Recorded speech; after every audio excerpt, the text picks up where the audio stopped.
প্রতিবেশী: তবে ঈশ্বর দুষ্ট লোক করলেন কেন? শ্রী রামকৃষ্ণ: তাঁর ইচ্ছা, তাঁর লীলা, তাঁর মায়াতে বিদ্যাও আছে, অবিদ্যাও আছে। অন্ধকারেরও প্রয়োজন আছে।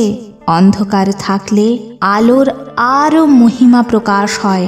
কাম, ক্রোধ, লোভ খারাপ জিনিস বটে, তবে তিনি দিয়েছেন কেন? মহৎ লোক তয়ের করবেন বলে। ইন্দ্রিয় জয় করলে মহৎ হয়। জিতেন্দ্রিয় কি না করতে পারে? ঈশ্বর লাভ পর্যন্ত তাঁর কৃপায় করতে পারে। আবার অন্যদিকে দেখো, কাম থেকে তাঁর সৃষ্টিলীলা চলছে। দুষ্ট লোকেরও দরকার আছে। একটি তালুকের প্রজারা বড়ই দুর্দান্ত হয়েছিল। তখন গোলক চৌধুরীকে পাঠিয়ে দেওয়া হলো। তার নামে প্রজারা কাঁপতে লাগলো। এত কঠোর শাসন, সবই দরকার। সীতা বললেন, রাম, অযোধ্যায় সব অট্টালিকা হতো তো বেশ হতো। অনেক বাড়ি দেখছি ভাঙা, পুরানো। রাম বললেন, সীতা, সব বাড়ি সুন্দর থাকলে মিস্ত্রিরা কি করবে?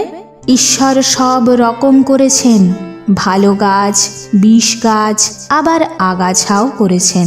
জানোয়ারদের ভিতর ভালো মন্দ সব আছে। বাঘ, সিংহ, সাপ সব আছে।